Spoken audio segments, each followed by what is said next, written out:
Wayne's leaving. No. So there was worship here at 8 a.m. and it was packed to there were so many people. They were laughing at you all that slept in, so no. Welcome. Just a couple of announcements this morning. First thing is we're continuing to raise some funds for our local backpack food program, which the kids who need it take home a backpack full of food for the weekend. It's the same amount of food that they would get during the week at school. So if they were having breakfast and lunch, they would get that on Saturday and Sunday also. So 2 weeks ago, we raised $178, which that doesn't maybe sound like a lot in a whole big scheme of things, but when I dropped that little box off, our rep said, you know what, churches that are 2 to 3 times your size don't send in this much amount. So we're continuing that through the rest of October, and then we will have a special guest from the backpack program in order to tell us a little bit more in detail come in November there. So service times, you missed the 8 o'clock sermon, so this one will not be as good. So, or hopefully it's better. So there we go. And then Heather Hohenstein, which is Jeff Hohenstein's middle child, is having a wedding coming up, and I believe it's this winter. So we're doing a card shower for her, since probably most of us, if we're invited or not, we will not be able to make it. So, and there's a bag on the back table there for you. And then, hey, we get to begin in worship this morning. So please stand. We begin our worship this morning in the name of the Father, and of the Son, and of the Holy Spirit, in the name in which we were baptized. Please join in prayer. Oh, gracious Heavenly Father, we thank you. As we lift up your name this morning, Lord, we know that you've provided for us everything. Lord, as we pray for our daily bread, Lord, we know that you are a good and perfect Heavenly Father, giving us good gifts. And especially we thank you for your Son, Jesus, who gives us a new purpose in life so that we can live for you. And now, Lord, we pray all these things in the name of our Lord and Savior, Jesus. Amen. Now we lift up our voices in song.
As we come to our Lord this morning in confession, know this, that our good and perfect Heavenly Father sent his Son down to us so that there can be nothing that separates us between our Father in heaven and us now.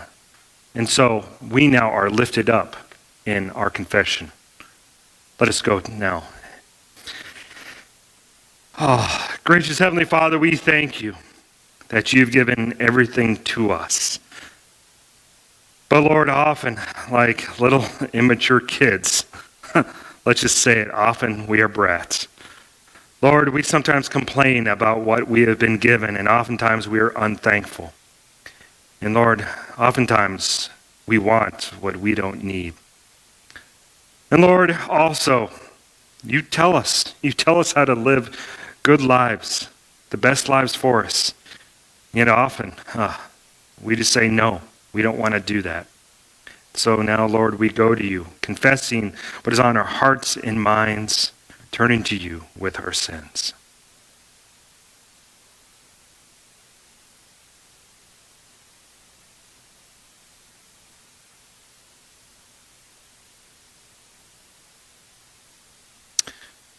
And now it is with great joy that I can say this to you, that because of the work that our Lord and Savior has done on the cross for us, there's nothing now that keeps us from his forgiveness.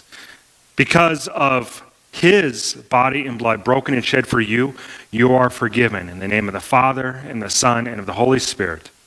Amen. And because we've been given this great gift, we can go boldly and proclaim the faith in which we were baptized in.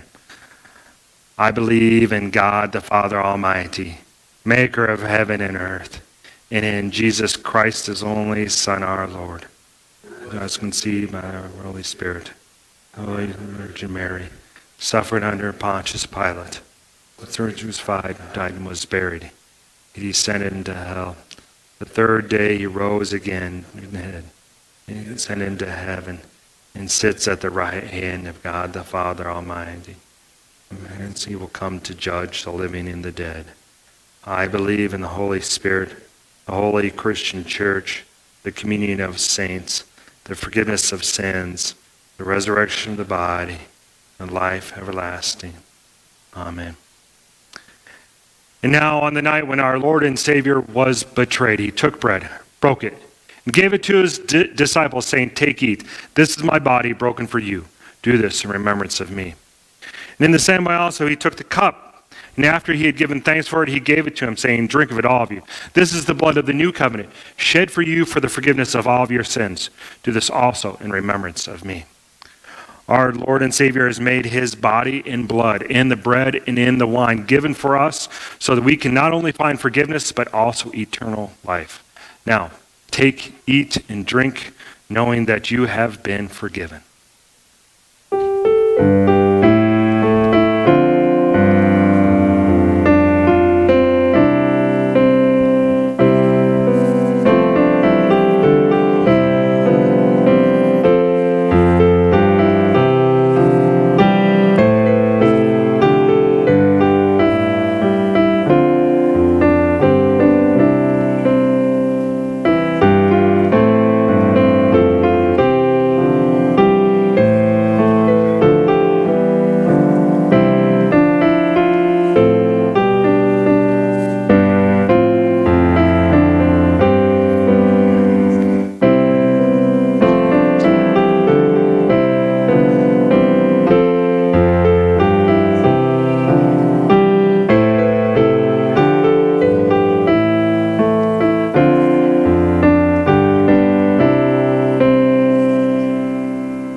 Oh Lord, we thank you for everything that you have given to us, and especially now as we have been given the greatest gift of all, forgiveness in your very body and blood.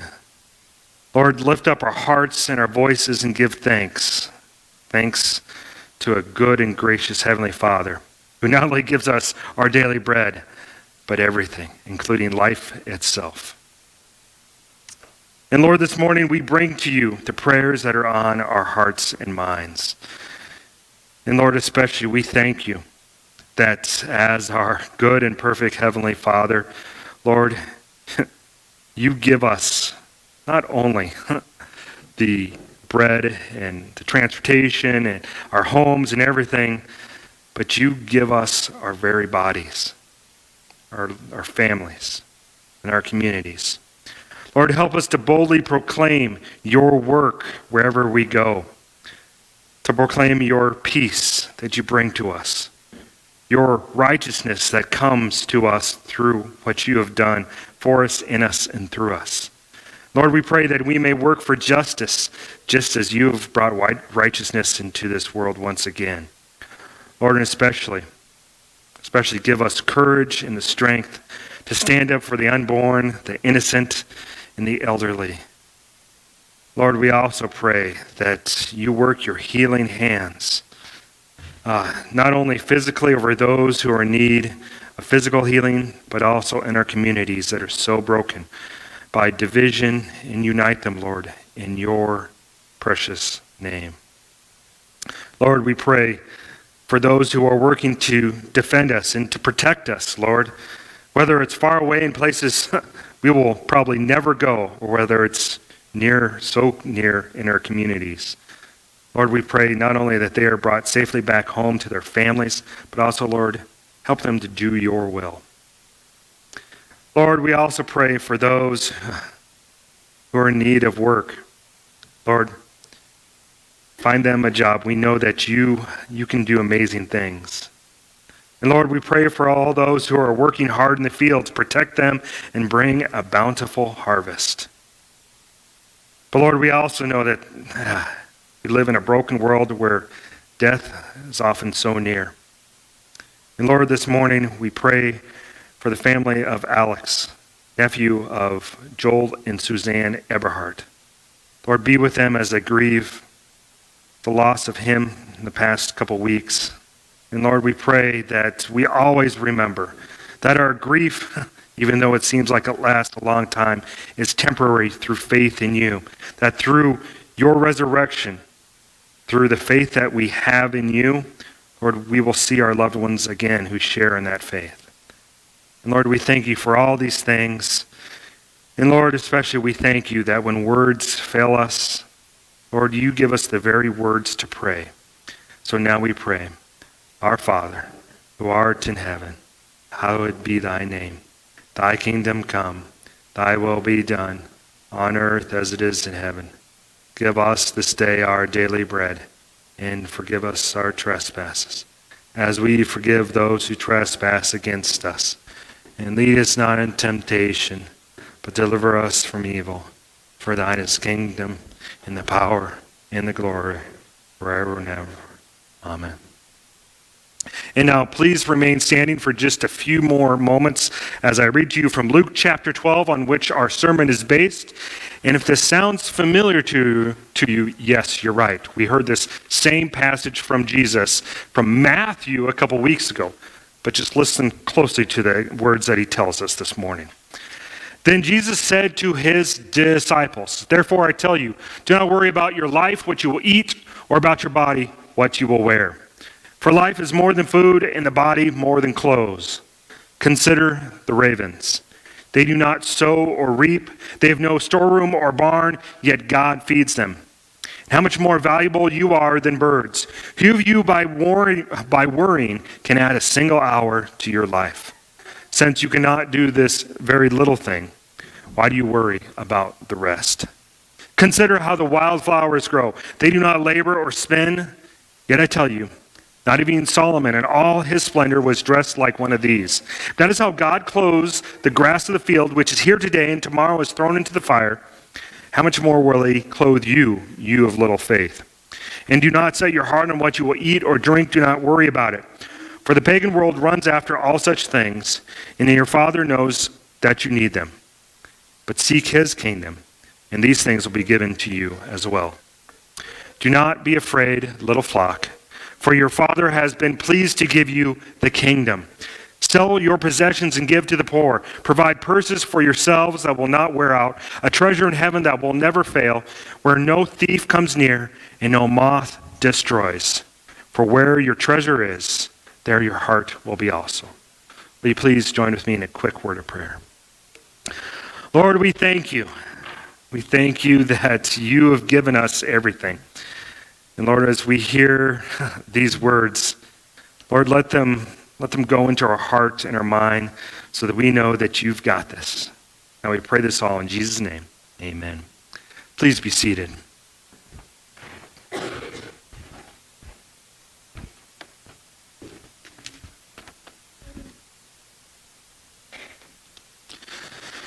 Consider the birds and the flowers. Lord, I need a job. Consider the birds and the flowers. Lord, my mom is dying. Consider the birds and the flowers. Lord, my kid is sick. Consider the birds and the flowers. Lord, I feel all alone. Consider the birds and the flowers. Lord, this election scares me. Consider the birds and the flowers. Lord, I don't know what to do. Consider the birds and the flowers. Are you kidding me, Jesus? Consider the birds and the flowers? Those are the words that you're telling me? Yes. Consider what I have given you. Don't worry. I've got this. Consider how beautiful the birds and the flowers are, and how well taken care of they are. These are the words that Jesus tells us about our worries. Jesus knows it's not if we worry, it's when we worry. And he tells us these words, consider the birds and the flowers, in order to tell us that whatever we're worrying about, whatever we're anxious about, give it to God. Whatever causes you ulcers during the middle of the day, give it to God in prayer. Whatever keeps you up at night, give it to God in prayer. One of the greatest words of wisdom I ever got was from a friend of mine who I was telling him, man, I'm just up at night. And he says, you think that's God prompting you to pray? I'm like, oh, I hate that I'm a pastor and you're not, and you just gave me that pastorly advice. But yes, I should give it to God in prayer. Now let's make sure that you hear this, and this is why I put it on the screen here. Worry and anxiety are not sin. Whatever you're worrying about, it's not a sin. Whatever you're anxious about coming up in the future, it's not sin to do so. Because if it was a sin to worry or to be anxious about something, Jesus would have sinned. One spot specifically points this very clearly out. Luke chapter 22, when Jesus is in the garden praying, right before he would be betrayed, arrested, tortured, and ultimately murdered. He was praying to God about all that was coming up. He was so full of anxiousness. And Luke actually says that he had so much agony that he literally started to sweat drops of blood. He was so overwhelmed in his humanness, but what was to come, that he was literally on his knees. But he also knew that his Father was taking care of it. And he knew that this was God's will. And he prays even for us then. That's why he says for us to take it to God in prayer. That's why when Jesus gives us the Lord's Prayer, he's telling us what to do with our worry. He's saying, give it up to God. It's one of the best things you could do, one of the most powerful things, is to pray when you're worried. Now, Martin Luther gets this quote from his favorite theologian, Augustine, which Luther was an Augustinian monk at the time. He says this: pray like everything depends on God, then work like everything depends on you. Now, notice what comes first there. Not the work, but the prayer. That means it's not we work like a dog and then when things don't turn out, we then pray. It means we work after we've been praying. Because we know that's all in God's hands. But notice that it doesn't say sit on your hands and just wait for God to do everything. It's no, when you can be the answer to your own prayers, do so. When you can be the answer to somebody else's prayers, do so. But yet know that God's with you. God's got this. Now, also, we can see the power of prayer when we pray. I don't know if you know this, but they've had medical studies on the power of prayer over people who are in need of healing. There's a reason why hospitals are not getting rid of chaplains. They're actually hiring more of them because they know the power of prayer. In fact, people who have people praying for them or are praying themselves, on average, heal faster. Now, there are cases where that's not entirely true, but on average, they heal faster. You think that's a clue to the power of prayer? It's truly amazing what God is doing through prayer. Now, oftentimes, our prayers are a little misdirected. I don't know if you know this, but oftentimes when I pray the Lord's Prayer on Sunday morning, I'm not even listening to the words that I'm praying. You probably have noticed because sometimes I'll say the wrong words. Come on, I'm waiting for the bets. Yeah, okay. But that's a lesson to us, to always hear the words that we're praying. But so often we've prayed it so often. Even if we're hearing the words, we're not actually listening to them. But there's a reason why the first part of the prayer, it's our God, our Father. We're looking upwards first. That's why Jesus says that first. He wants us to look up and out. Because when we look up, the amazing thing is God lifts us up in His holiness. I think so many times our prayers are ineffective, and no, I don't mean that God's not answering them. When I mean for us, ourselves, it doesn't work in us, is because we're so much focused on our own wants that we're literally navel gazing, going, Lord, I want. Rather than, Lord, you are so awesome. I know that you've got this. Now, when we look up, we also know that it's not about us. That when Jesus gives us the greatest commandment, He says it's for us to love God, to love others. That's why when He says, this is how you should pray, then He gets to the part about our daily bread. It's not give me my daily bread, and that's often how I pray. It's give us our daily bread. That's why when we say that, give us our daily bread, it's not just about us or even our own families. It's about our communities. It's about our neighbors. It's about our nation. I truly believe that only truly evil people are greedy and want their neighbors to starve. I don't think any of us want that. That's why we pray that. And it's not a political statement to say that you want everybody to have an equal share. That's a good thing.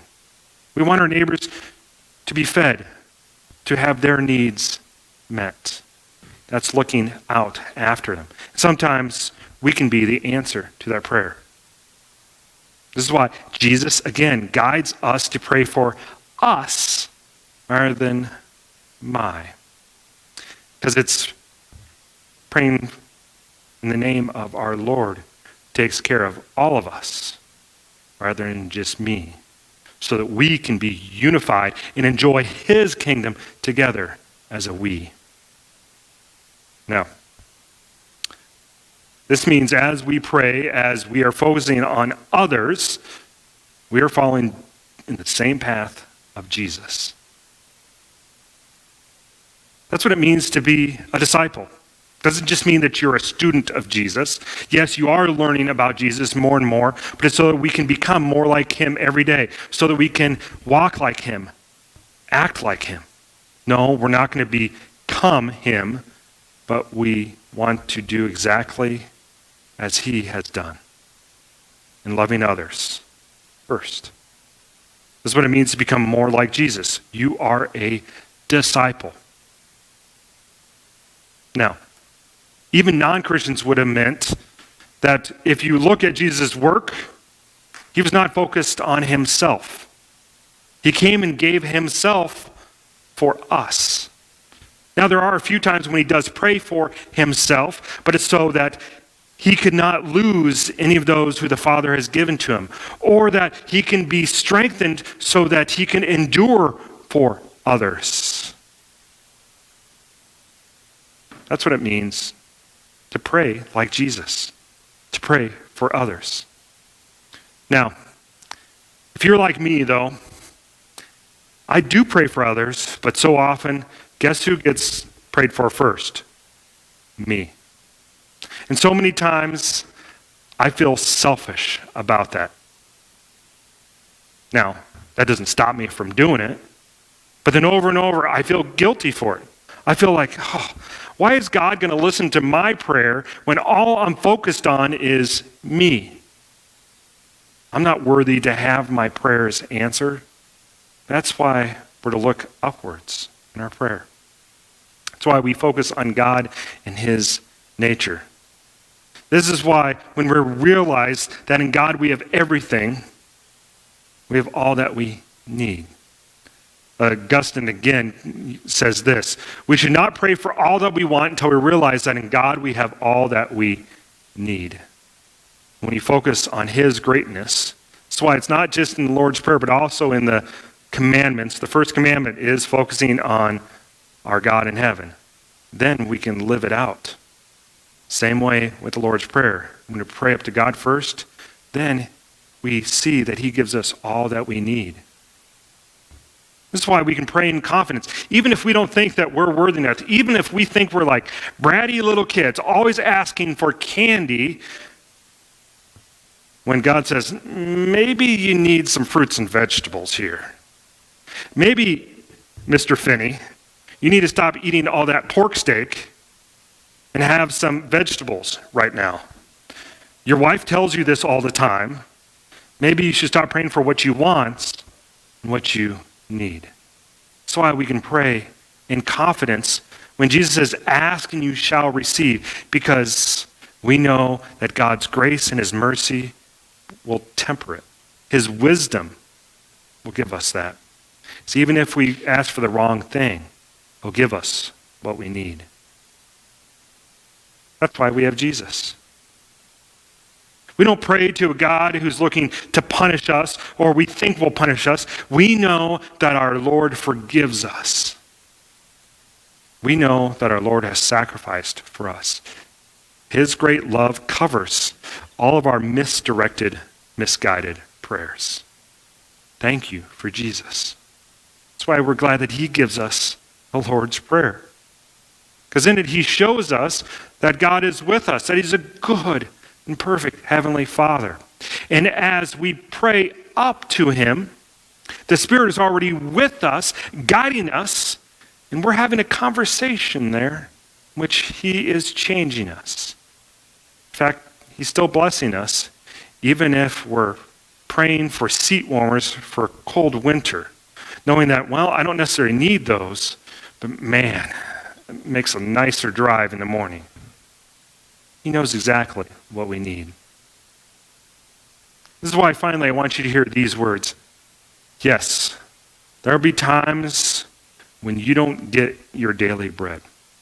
There'll be times, and we see this all too evidently, when people's needs aren't taken care of, it seems. And yet, this is what's so beautiful about God's word. Last book in the Bible, the book of Revelation, in it we see how God's people who endure, they get everything in the end. That so many times we will cry out, Lord, how long must we endure this? And yet, Jesus' words are the same then as they are now and will be. Consider the birds and the flowers. Know that I have given you everything. Even if you see that you have nothing in the end with Jesus, we have everything. Knowing that he takes care of us. He brings us through. And ultimately, he gives us the kingdom because we are inheritors through the gospel with Jesus. So consider the birds and the flowers. Amen. Now, please stand for the blessing.